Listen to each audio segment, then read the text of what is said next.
I have a challenge for you. The students weren't quite back from summer break as I arrived at the University of Lincoln, so it was fairly quiet at the think tank, the university's business centre, where I met up with Hilary, Dan and Heather, who teach at Lincoln's forensic science course. Tucked away behind an unassuming door is the crime scene house, which is where they do some of the hands-on teaching for forensic science students. I was going to have a crime scene to investigate, a break-in, and you can watch along. Try your own bit of detective work and see if you can spot what I missed. What do we want to do before we go in? Okay. Not contaminate the scene, I'm guessing? Absolutely. Okay. Absolutely. All right. Protective suit, gloves, overshoes and hairnets. And over the rustling of us donning those protective suits, Hilary told me about one of the most important rules. And so my job is not to solve the crime.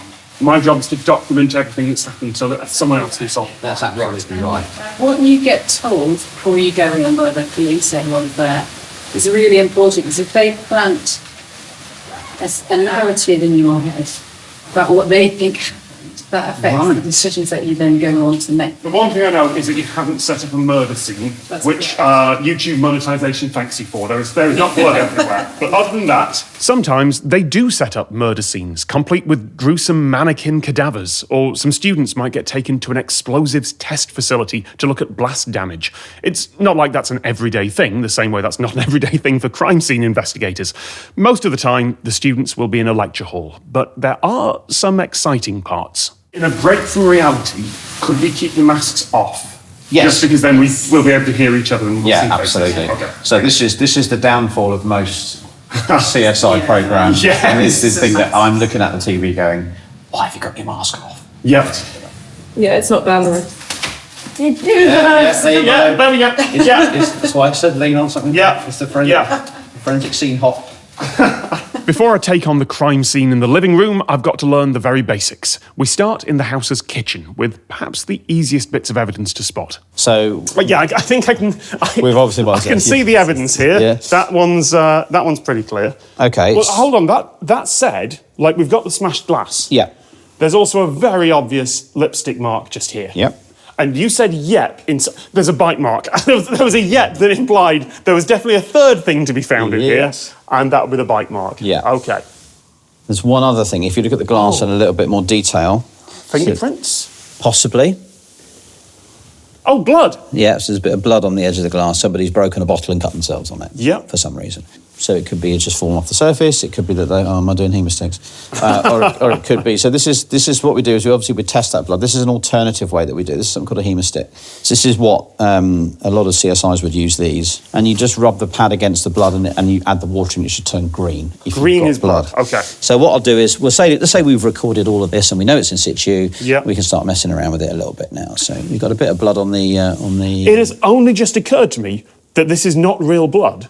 This is fake blood. No, this is real blood. Animal blood. Animal blood, okay. I was like, hold on, you have to fake up the blood in the way that reacts to test. Animal blood is the obvious solution. Yeah. So we rub a little bit onto there. Yep. And then we would just put a little bit of water onto here just to soak it in. Obviously, it should, as you see, go green. Yes, it does. Okay, so we're positive for blood. Like all good fictional CSIs, let's freeze that shot, zoom in and enhance. Definitely green. One of the things I learned here over and over is that forensic science is slow and painstaking and involves a lot of tiny things that don't show up well on camera, much as Hollywood might tell you otherwise. The other thing we've got, of course, is the glass itself, because glass itself will transfer in very, very tiny amounts. To the person? To the person. So if I break a window... You're going to have shards of glass on you. And then we can test that and we can compare it with the broken object. So studies have been done where they've looked at glass being made over a number of days and they look at the properties and they change quite significantly. And the more obvious things here, we have a bite mark in the apple down there. Yep. And we have, over here, lip print on the glass, which I assume is, as evidence goes, pretty easy to... Wait, how do you lift a lip print? Just photos? So with this one, you'd be interested in the lipstick itself. Oh, the actual chemical makeup of it. Because again, cosmetics can have variation in their chemical makeup.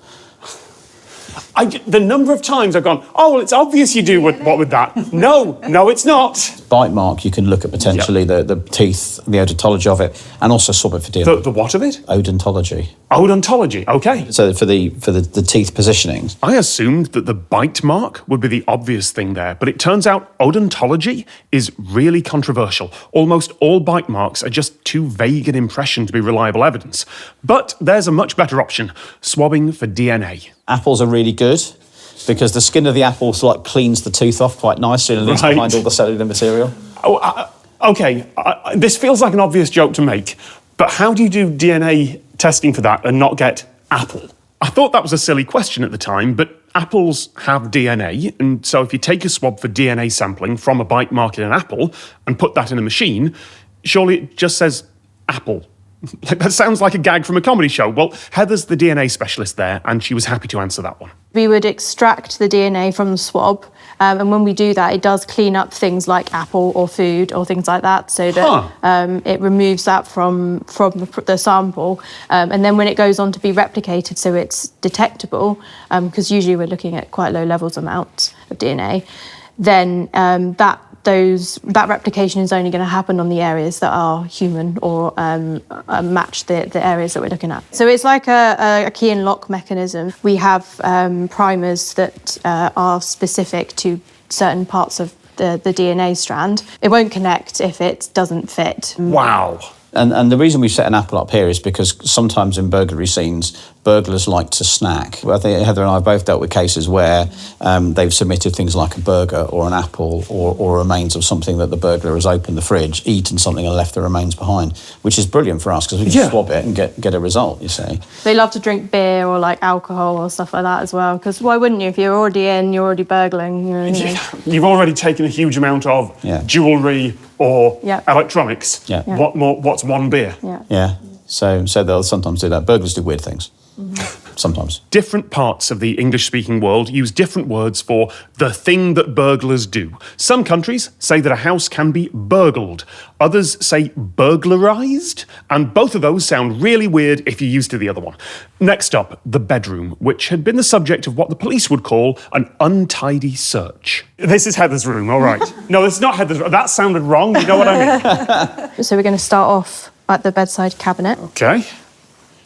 Okay, well, cigarettes. Yes. That's the obvious one. This is presumably a smoker. Yeah. And there's going to be DNA all over that, I'm guessing? Yeah, DNA. Again, also we can look at whether the manufactured ones have any Brand logo. brands. Yeah. Yep. So then we would, so these ones obviously are roll-ups, so Right. they wouldn't have any brands on them. But what we can do is when you make a roll-up cigarette, you obviously lick the seal. Oh, yeah. So sometimes you'll have different DNA on the seal than the person who smoked it, because somebody could have rolled it and then given it to somebody else and smoked it. Like the smokers I know tend to smoke either cigarettes or roll-ups. Yep, so that could indicate that there's two people smoking. Yep. So could it be that the owner smokes roll-ups and the burglar smokes manufactured? Over here, we have a dressing table as well. Cosmetics again? Yes, DNA cosmetics. evidence? We've obviously got a lipstick. Yep. So we know that there's a lipstick mark, so you compare. So that could match the one on the glass in there. Yep. The odds of a burglar putting on lipstick during a crime are low, but I guess not technically zero. Now, onto the bathroom, which was put together by Hilary. I think I can see a little bit of evidence quite early here by the fact there's a knife on the floor.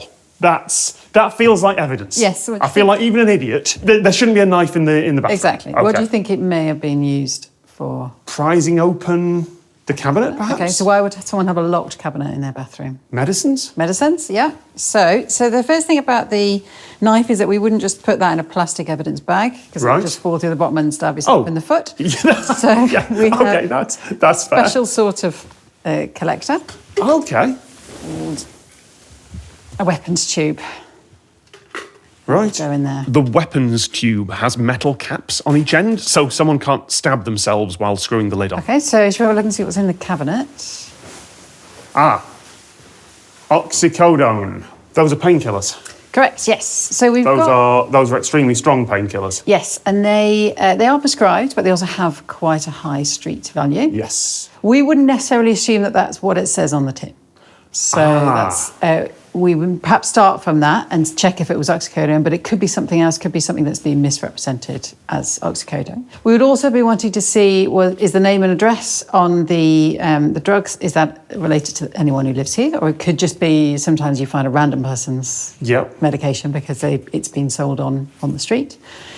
We may also want to be looking at the resident. So is the resident positive for oxycodone? The real-life drugs in that container are just vitamins or over-the-counter painkillers, but it turns out that sometimes the forensic students do get to see the real thing. We do have a licence here. Yeah. Yeah? So the students get to, as part of their coursework, get to actually examine small amounts, real under supervision, real samples, so they can actually see how it works when testing in the lab. We'll give them an unknown powder that we've got from Border Force, and then we'll ask them to tell us what it is, so they do the testing themselves. I was going to ask where you got the drugs from, and Border Force makes sense. Okay, yeah. So, and the other thing is sometimes a drug has been mixed with other things. So it's less of an issue for tablets, it's more for powders and crystals. So we'll be looking to see has it been adulterated. So adulterated means another drug added, or it might just been diluted down with something, talcum powder, brick dust, all those things you might want to put in your body. So that's another thing. And if we have a pattern of adulterants being added, it can help us to link drugs to other scenes or other cases. I also can't help but notice there's a lot of red staining in the grout there, which I assume is not relevant to any investigations today, No. but may have been relevant to ones in the past. We might do a blood bath, which is where somebody's been in the bath. That passed by very quickly. So just to flag it, when Hilary says she makes a blood bath, she is not speaking metaphorically. She means a bath where the water also contains a lot of blood, and presumably one of those dead body mannequins they have. Forensic investigation is not for the weak of stomach, and I don't want to seem like I'm treating the subject too lightly here, but most of the time, forensic investigation does not involve drama or death. It is just meticulous work. So that's the 3 rooms of setup. That's the sort of things that I needed to look for. In the lounge was the actual crime scene. And my job now was to be the investigator, to be the naive first-year forensic student. The bits of the investigation you're about to see have been shortened quite a bit because forensic science is painstaking and slow and requires careful decision-making and, frankly, torturous amounts of paperwork. I actually did 2 passes around the room, first logging everything I could see and then investigating each thing in detail in the order that was least likely to disrupt other bits of evidence, which is a really important decision to make. But we're going to show this as just one pass through. So don't worry if the little yellow forensic markers seem to move around in the background sometimes. That's not the mystery. Here's your challenge. I missed something at the crime scene house. All the evidence you need to spot it is in the next few minutes of video. The clues are all there, and there is a twist at the end. Right after this. If you're travelling soon and you want to have an internet connection that just works right away when you arrive in another country, let me recommend Saily. This is their headquarters. This is Batas, who's the head of product. Hey everyone. And all the roaming data on my phone is going through Saily's eSIM. I'm using them, and it's cheaper than roaming on almost every regular phone plan. If you download the app now, while you're watching this video, then it'll be ready. Buy a pass just before you take off for your destination, and your phone will work right after you land. You take it out of airplane mode, and it finds the local cell service. Exactly. And Saily currently supports more than 200 countries and regions, so no matter where you are going, we most definitely have you covered. Nicely done. That was smooth. Thank you. And almost all modern phones will let you keep your regular SIM in use at the same time, so you won't miss any calls or texts, but all the expensive roaming data goes through Saily's eSIM instead. If you're on the road a lot, like I am, you might want their Ultra plan, an unlimited plan for more than 100 countries. And Ultra isn't just a data plan, it's much more than that. We have additional travel perks like airport lounge and fast-track access for you to get through the airport a little bit faster, and additional security tools like NordVPN and NordPass that got you covered no matter where you are going. You'll get an extra discount if you use Tom Scott at checkout. Download the app to your phone right now by scanning the QR code on screen or following the link in the description. And you can send that "I've arrived" selfie while you're waiting for everyone else to get off the plane. I think we got that. Cool. I think we got that. Nice. Don't worry, that ad read was not part of the evidence. Although, in hindsight, I could have charged a lot more if it was. Right, let's go investigate a break-in. Good luck. Let's see if you are a better detective than I am. Now, I don't even know what I'm looking for here.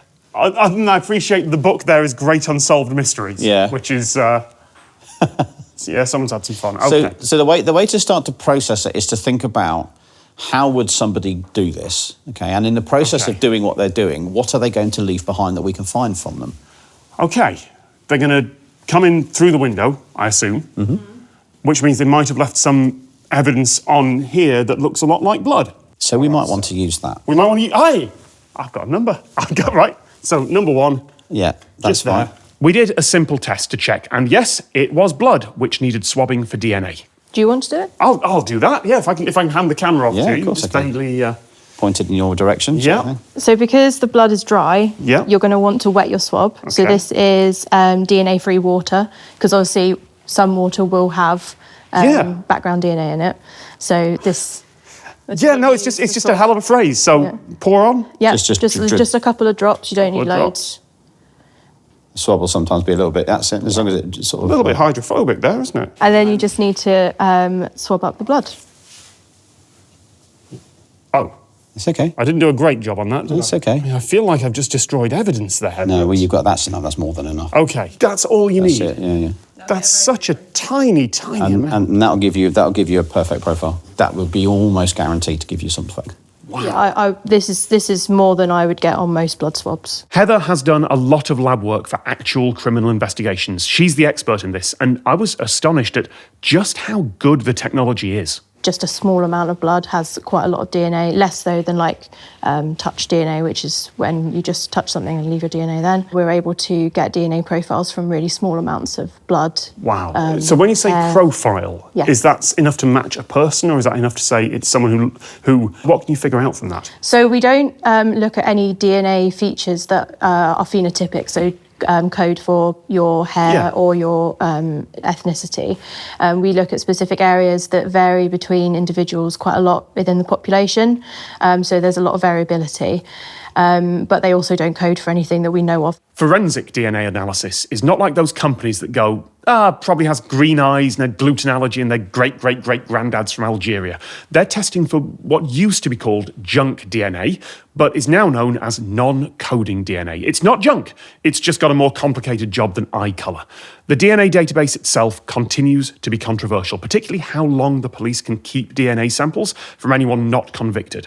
Even just accepting a caution for a minor offence in England and Wales means your DNA will be on the database for life.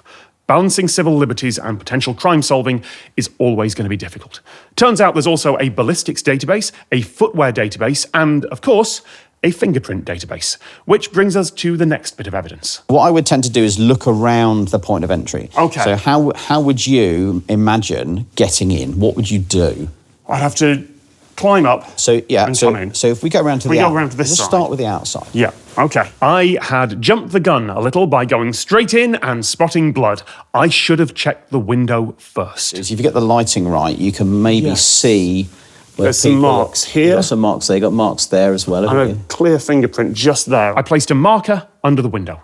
There are several techniques for dusting for prints, but the basic idea is to use very, very lightweight powder that will stick just to the oil and gunk left behind by fingerprints and enhance them so they can be seen. So because I'm not very good at dusting for prints, I wasn't trained to do it, I tend to cheat. Okay. So what we do is I use something called magnetic powder. Yeah. So we've got a little wand here, which has a magnet in the end, and you can pull this tab and the magnet moves up and down inside. Oh. And then this powder, which is black powder, Yeah. that has magnetic material in it. So if I put the What, the black magnet, powder like the thing that goes into explosives, or?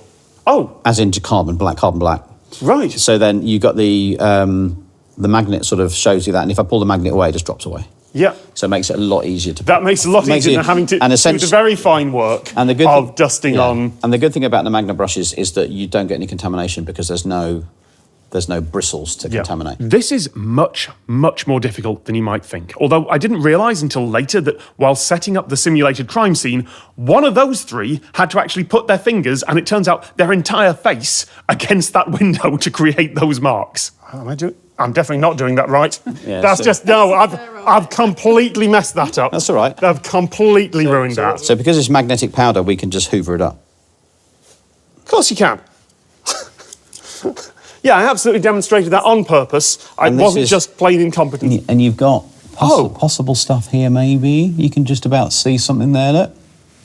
Just about. Once the prints are enhanced, you photograph them and also perhaps try to lift them. Essentially what you do is you just roll over the top just to make sure you've got it.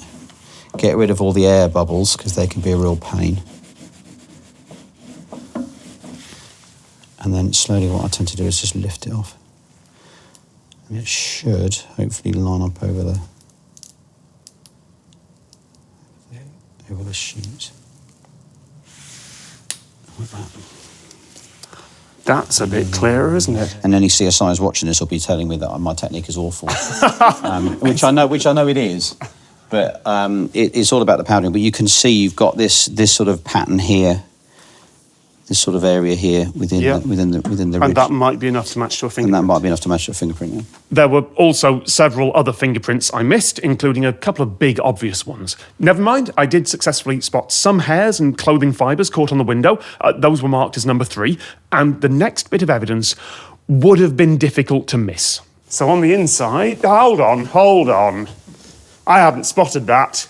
In the right light, there's a very clear footprint just there. In fact, one very clear just here, and one faint just here. If I can get number 4, please. Lighting is important. Okay. So I've got a little torch here if you want to see if it might show up with a bit of oblique lighting, which I'm sure you understand what that is. Yes. Oh, yes, it does. So if you bring it further down to the plane, you'll see it even better. Oh, wow. That really does make a difference, doesn't it? Just like the fingerprint, once it's documented in place, that can also be lifted from the surface. So we could use something called a gel lift, which is kind of like a bit of gelatin, and it's slightly adhesive, slightly tacky, so and then that will lift the print onto the gel. So you'll see that. But what we're going to do is I'm going to use something called an ESLA, because it's good for dusty prints. An ESLA is an electrostatic lifting apparatus. And if you remember that high school science experiment with a Van de Graaff generator that makes people's hair stand on end, it's that, but more precise. Apply a mylar sheet to the print, make sure everything's earthed properly, and then the ESLA generates a static charge that sucks the mylar sheet down to the surface. And then you get the roller, and what you see the print almost on there, and then you just roll out any air bubbles to make sure that you've got contact with the print. We literally peel back the film, and there's the mark.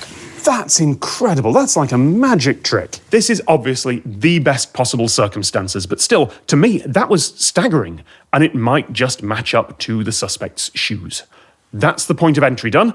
Time to investigate the rest of the room. I'm going to, I think, start with the outside and go round. Yeah, okay, that's cool. I'll leave you to it. I'm just well aware of how much of a fool I'm about to look as I miss something obvious. I looked at the little bag that was stopping the door from opening. I looked at the couch, at the lamp, at the walls. There is a couch cushion just splayed down there, which should be over there, but I don't know if that's it. Is that just someone who's messy? Well, is it disturbing the scene if I just pick it up and have a look? You would record it and then you can move it. Okay, so you've recorded it. Recorded it? Yeah.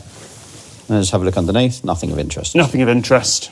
No, just a couch cushion. Okay. Yeah. We'll ignore my GoPro and the security camera. The artwork didn't have anything of interest. I did briefly look at and mark a solitary earring that was left on the side just in case, but no, turned out that wasn't important. And we have some paperwork.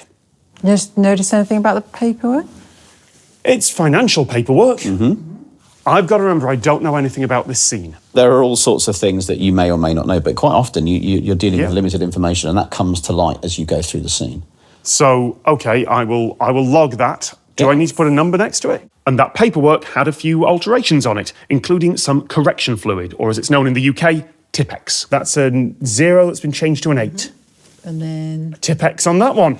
I missed all of those completely, unless you stare at that with a torch and someone clues you in that this is what you're looking for. Mm-hmm. Or you've had a lot of study and you're an expert in this sort of thing. The different pens might react in different ways under different lighting conditions. So we would take the pens and the document. Yep. Your wording was really nice. You said altered, so we wouldn't be looking at that and saying it's been tampered with, there's fraud, because at this point they all could be just That could be just an accident. little notes. Somebody made a mistake, they changed it. Yeah. So we wouldn't be trying, at this point, trying to be saying what we think had happened. I poked around the rest of the room, but I'd found pretty much everything that the team had put together. I did wonder about a single hair and a glass that was slightly askew, but again, not actually relevant here. The amount of stuff you have to figure... And this is a carefully curated, planted scene on easy mode for a student. The real world is so much more complicated than this. So, what did I miss? And what did you miss? So we've got a bit of information that's just come through. That's handy. And this is helpful. And that we know that the occupant of the house is a non-smoker. Okay. Okay, so that's another hint. You can have a look for things. In this room? Or just in general. Just in general. I haven't seen any cigarette burns. Have I seen cigarette ash and completely missed it? You want to come back out to the point of entry? Yeah. So if you're unsure, have a look on the way out. Oh, the cigarette stub. Right, sorry. the stubbed out cigarette that's by the door. Thank you. Thanks. So that may or may not be useful. That's okay. On me. I'll. So it's worth having a think about what kind of evidence you think you might get from that. Oh, that's DNA evidence. Yes, DNA evidence, yeah. Okay, so... Anything less high-tech you might be able to get from... If you try turning it over. Oh, the brand of cigarette. Right, yes. Yes. So it's really interesting with our students because they don't understand cigarettes to have brands because they've grown up in an age without advertising of cigarettes. Oh. Because when you go into a shop, it's all behind doors. There's no sports advertising. So it's not an obvious thing that they would... They wouldn't check for the word Mayfair printed on that cigarette. Yes. Did you spot it? Not the cigarette. Well, I mean, not quite the cigarette. I mean, the twist. Let's just do the wrap-up first. That was the crime scene. A very, very simple, simulated crime scene. What I learned, mostly, is that forensic science ain't like the TV shows. And we want people to be realistic. So the ones who've been watching the telly don't always... They come in and they do their first crime scene and it's not quite what they anticipated. Yeah. It's like how Jurassic Park caused a whole generation of paleontologists. Yeah. CSI has done the same, and it's not realistic. It has, yeah. It's a very different experience, I would say. It's painstaking detail work. Yeah, it's painstaking detail work. I mean, the things that we've shown you today, so, things like the trace evidence, like the glass and all those sorts of things, are not done as much these days. Yeah. Because of budgetary constraints and the police focus on more things like CCTV and stuff like that. So there is a risk in the UK at the moment we're going to lose some of our traditional forensic science capability. It is funny that he mentioned CCTV there because my editors noticed something when they were going through the footage for this. It's only visible very briefly in a couple of shots, but you know that cigarette that I missed? I didn't miss it. It wasn't there. Is it too much to put, Ocean's 11 heist music over the rest of this? In their defence, this was clearly a mistake. This was not a deliberate attempt to mess with me. I don't want them to look bad or feel bad about this. I just think it is quite funny. We started early in the morning and presumably they'd set the crime scene up the night before, which means that they only noticed the cigarette was missing when I was already in the room. I'm just well aware of how much of a fool I'm about to look as I miss something obvious. Cigarette, I think, got cleared up or something. The cleaners must have come by, and while they'll have been told not to disturb inside the crime scene rooms, that cigarette stub was not in the crime scene rooms. You can see in this shot, the only shot that I have of that entrance before I walked in, that the cigarette wasn't there.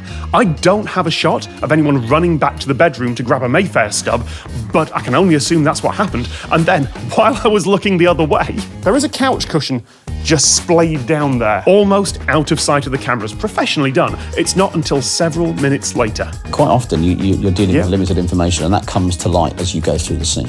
Which means that when I made it back round to the entrance... Oh, the cigarette stub... Right, sorry. the stubbed out cigarette that's by the door.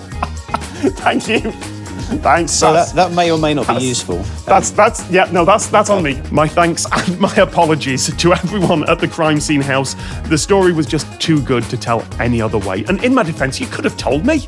Congratulations if you spotted the twist at home. If you're less like me and more like my editors, then perhaps forensic science at the University of Lincoln might be for you. Next time, or right now on Nebula, I join a rescue team for an exercise that could have been made so much worse.